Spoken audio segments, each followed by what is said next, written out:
بسم اللہ الرحمن الرحیم۔ السلام علیکم۔ آج ہم سورہ الحجرات کی آیت نمبر 1 تا 10 پڑھیں گے۔ سب سے پہلے ہم سورہ حجرات کا تعارف دیکھتے ہیں۔ سورہ حجرات مدنی سورت ہے۔ حجرات حجرے کی جمع ہے جس کے معنی چھوٹے کمرے کے ہیں۔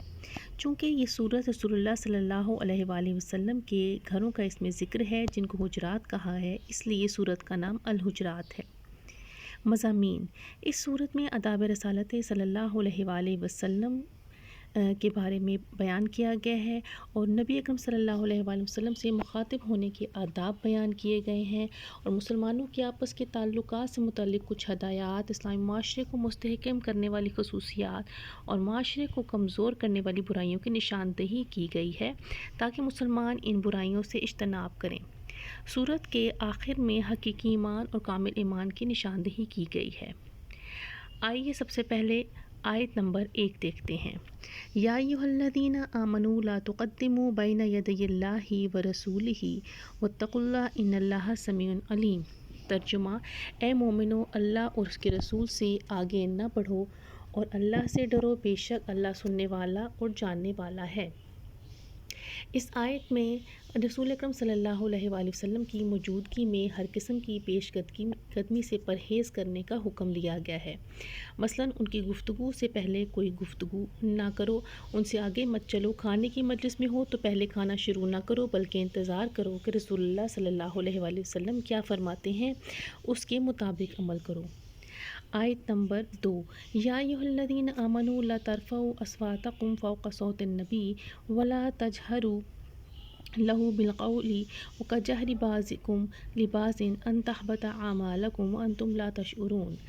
ترجمہ: اے مومنو، نبی صلی اللہ علیہ وآلہ وسلم کی آواز پر تم اپنی آوازیں اونچی نہ کرو اور نہ زور سے ان کے سامنے بولو جیسے تم ایک دوسرے سے بلند آواز میں گفتگو کرتے ہو، کہیں تمہارے اعمال ضائع نہ ہو جائیں اور تمہیں خبر بھی نہ ہو۔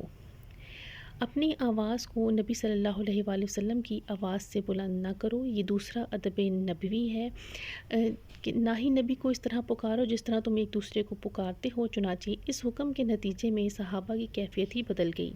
حضرت عمر جب بات کرتے تو آواز اس قدر دھیمی ہوتی کہ ان سے دوبارہ دریافت کرنا پڑتا، اور حضرت ثابت بن قیس کی آواز طبعی طور پر بلند تھی۔ وہ گھر میں بیٹھ کے اور روتے تھے کہ اگر میں نے رسول پاک صلی اللہ علیہ وآلہ وسلم کے سامنے بات کی تو میرے اعمال ضائع ہو جائیں گے۔ قاضی ابوبکر بن عربی فرماتے ہیں کہ وفات کے بعد بھی رسول اکرم صلی اللہ علیہ وآلہ وسلم کی تعظیم اسی طرح واجب ہے جس طرح ان کی زندگی میں تھی۔ چنانچہ روزہ اطہر کے سامنے جاتے ہوئے کسی قسم کا شور و غل ناجائز ہے، اور صلاۃ و سلام بھی آہستگی سے پڑھنا ضروری ہے۔ اسی طرح اگر کسی مجلس میں نبی اکرم صلی اللہ علیہ وآلہ وسلم کا ذکر ہو تو اسے بھی خاموشی سے سننا چاہیے۔ اعمال کا ضیاع: سوال یہ پیدا ہوتا ہے کہ اعمال تو صرف کفر کی وجہ سے ضائع ہوتے ہیں یا برے اعمال کی وجہ سے؟ نیک اعمال تو ضائع ہی نہیں ہوتے۔ تو اس کا جواب یہ ہے کہ رسول اکرم صلی اللہ علیہ وآلہ وسلم سے پیش قدمی کرنا یا ان کی آواز سے آواز کو بلند کرنا ایسا فعل ہے جس سے بے ادبی کا احتمال ہے، اور اذاء رسول بھی ایسا گناہ ہے جس سے دل سے توبہ اور اعمال صالح کی توفیق سلب ہو جاتی ہے، جس سے اعمال کا ضائع ہونا یقینی ہے۔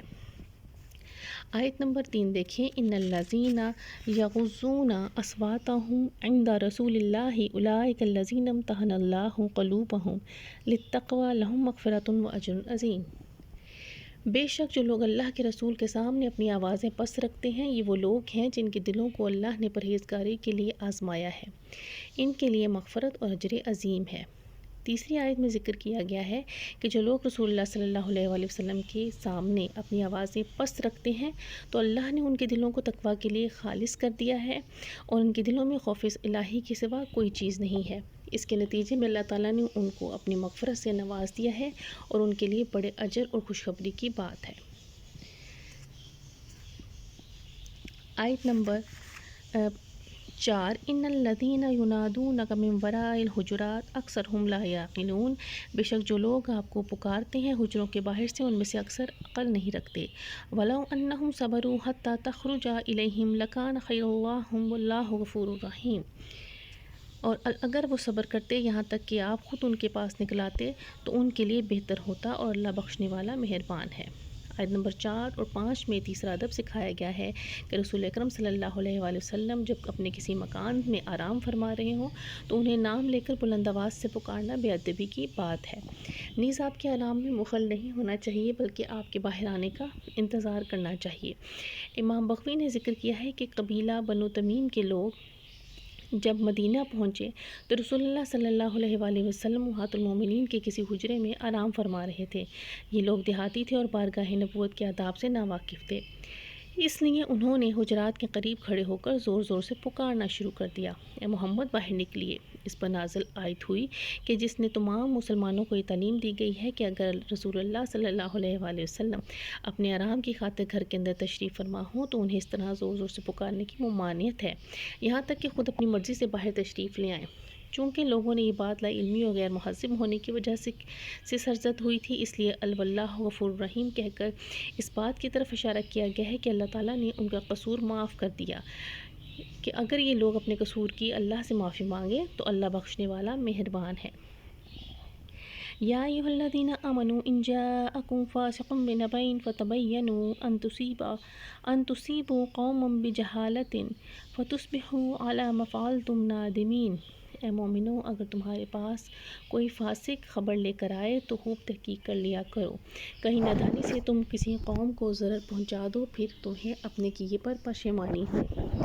آیت نمبر 6 کے شان نزول کے بارے میں ابن کثیر نے ایک واقعہ نقل کیا ہے جس کا خلاصہ یہ ہے کہ قبیلہ بنی مستلق سے سردار حارث بن زرہ نبی اکرم صلی اللہ علیہ وآلہ وسلم کی خدمت میں حاضر ہو کر اسلام لائے تو آپ نے انہیں اپنے قبیلے سے زکوٰۃ جمع کرنے کا حکم دیا۔ انہوں نے درخواست دی کہ آپ فلاں تاریخ کو اپنا کوئی قاصد میرے پاس بھیج دیں تاکہ میں زکوٰۃ اس کے حوالے کر دوں۔ رسول اللہ صلی اللہ علیہ وآلہ وسلم نے ولید بن عقبہ کو ان کے پاس زکوٰۃ وصول کرنے کے لیے بھیجا۔ چونکہ ولید بن عقبہ کی ان کے ساتھ دشمنی تھی، اس لیے وہ راستے ہی سے واپس آ گئے اور رسول صلی اللہ علیہ وآلہ وسلم کو یہ اطلاع دی کہ انہوں نے نہ صرف زکوٰۃ دینے سے انکار کیا ہے بلکہ میرے قتل کا بھی ارادہ کیا ہے۔ اس پر رسول صلی اللہ علیہ وآلہ وسلم نے ان کی تنبیہ کے لیے حضرت خالد بن ولید کی سربراہی میں ایک دستہ روانہ کیا۔ وہاں جا کر معلوم ہوا کہ ولید بن عقبہ کی ساری اطلاع غلط تھی، جس پر یہ آیت نازل ہوئی۔ اس آیت کے مطابق کسی جھوٹے کی اطلاع پر کسی فرد یا قوم کے خلاف جلدی میں کوئی کارروائی کرنا مصلحت کے خلاف ہے، اس سے تباہی ممکن ہے جس کے بعد تلافی ممکن نہیں اور پچھتاوا رہ جاتا ہے، لہٰذا کسی کارروائی سے پہلے پوری تحقیق کرنی چاہیے تاکہ بے خبری میں کسی کو تکلیف نہ پہنچے۔ وَاعْلَمُوا أَنَّ فِيكُمْ رَسُولَ اللَّهِ لَوْ يُطِيعُكُمْ فِي كَثِيرٍ مِّنَ الْأَمْرِ لَعَنِتُّمْ وَلَكِنَّ اللَّهَ حَبَّبَ إِلَيْكُمُ الْإِيمَانَ وَزَيَّنَهُ فِي قُلُوبِكُمْ وَكَرَّهَ إِلَيْكُمُ الْكُفْرَ وَالْفُسُوقَ وَالْعِصْيَانَ أُولَٰئِكَ هُمُ الرَّاشِدُونَ فَضْلًا مِّنَ اللَّهِ وَنِعْمَةً وَاللَّهُ عَلِيمٌ حَكِيمٌ۔ اور جان رکھو کہ تمہارے درمیان اللہ کے رسول ہیں، اگر وہ اکثر کاموں میں تمہارا کہا مانے تو تم مشقت میں پڑ جاؤ، لیکن اللہ نے تمہیں ایمان کی محبت دی، اسے تمہارے دلوں میں مزین کر دیا، اس نے تمہارے سامنے ناپسند کر دیا کفر کو، گناہ کو اور نافرمانی کو۔ یہی لوگ راہ ہدایت پانے والے ہیں اللہ کے فضل اور نعمت سے، اور اللہ جاننے والا ہے، حکمت والا ہے۔ رسول اللہ صلی اللہ علیہ وآلہ وسلم کی رائے کو مقدم رکھنے کے بارے میں اس آیت میں بیان کیا گیا ہے کہ جب ولید بن عقبہ نے بنی مستلق کے زکوٰۃ سے انکار کی اطلاع دی تو صحابہ کرام میں بھی اشتعال پیدا ہوا کہ ان لوگوں کو سزا دی جائے۔ اس پر اس آیت میں ارشاد فرمایا گیا ہے کہ چونکہ رسول اکرم صلی اللہ علیہ وآلہ وسلم خود تم میں موجود ہیں، لہٰذا جو وہ حکم دیں اس کی پیروی ضروری ہے۔ مقصد یہ ہے کہ اگر رسول اللہ صلی اللہ علیہ وآلہ وسلم خود تم سے کوئی مشورہ طلب کریں تو اپنی رائے کا اظہار کرنا چاہیے، لیکن یہ بات درست نہیں کہ رسول اللہ صلی اللہ علیہ وآلہ وسلم تمہاری رائے کے مطابق عمل کریں، کیونکہ اگر وہ ایسا کریں گے تو تم بہت سے معاملات میں مصیبت میں پڑ جاؤ گے۔ اور اسی آیت کے آخر میں صحابہ کی تعریف کرتے ہوئے فرمایا کہ اللہ تعالیٰ نے ایمان کو تمہارے دلوں میں پختہ کر دیا ہے اور تمہارے دل ایمان سے مزین کر دی ہیں، اور کفر، گناہ اور نافرمانی ان کے دلوں کے لیے ناپسند بنا دی گئی ہے۔ اسی طرح اللہ تعالیٰ کے فضل و کرم سے صحابہ کرام رضی اللہ تعالیٰ عنہم سے صحیح راہ پر چل رہے ہیں اور اللہ کی ہدایت ان کا اوڑھنا بچھونا ہے۔ آج ہم نے سورہ الحجرات کی پہلی 8 آیات کا ترجمہ اور تشریح پڑھی ہے۔ انشاءاللہ اگلے سبق میں ہم بقیہ آیات پڑھیں گے۔ اللہ حافظ۔